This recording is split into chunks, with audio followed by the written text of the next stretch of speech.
Hello, ladies and gentlemen. We're back and we're going to interview our coach, one of our teachers that kasama namin sa Cebu. Right now, we're walking to his room and we're at his door right now. Okay? Like, link kami yan. Okay na.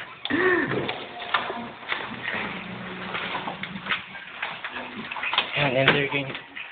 You can see kid still preparing. Oh, where's sir? Asan si sir?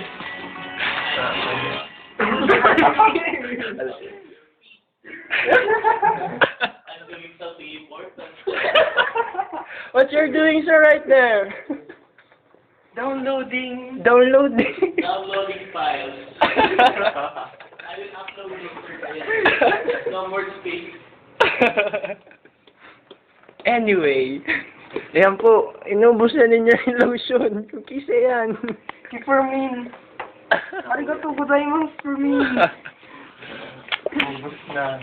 Anyway, ladies and gentlemen, we failed to interview one of our coaches here in this competition. So we're going to troubleshoot this scenario right now. We're going to interview one of the members of Team 1. Anyway, kid, what can you say about the competition right now? Not right now. The competition later. I can't say anything. So, I'm just preparing myself. Anyway, if your team wins, what will be your first reaction? It will not be if. We will.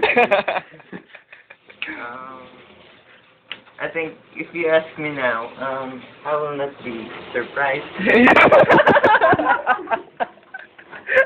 It's innate to me, di ba? Yan po, grabe po maligo si sir. Yan, lahat na po dito walang saplot. Ako nag-reaction na. Si Kuya Fermin, determined. May muta pa ko. Don't close up. Anyway, ito po nga pala yung room ng Team 1. Anong room ito? 202. 202. We're at room 205. And there's the aircon. And there's the aircon daw. Let's have a close-up on that. There's the aircon. And there's the window. There's the garage and whatever you can see. Anyway, we're going to interview our coaches, the two of coaches here later. They're preparing for our big competition. Well, they'll be cheering us. We're going to be the ones who will compete. Anyway, bye-bye now.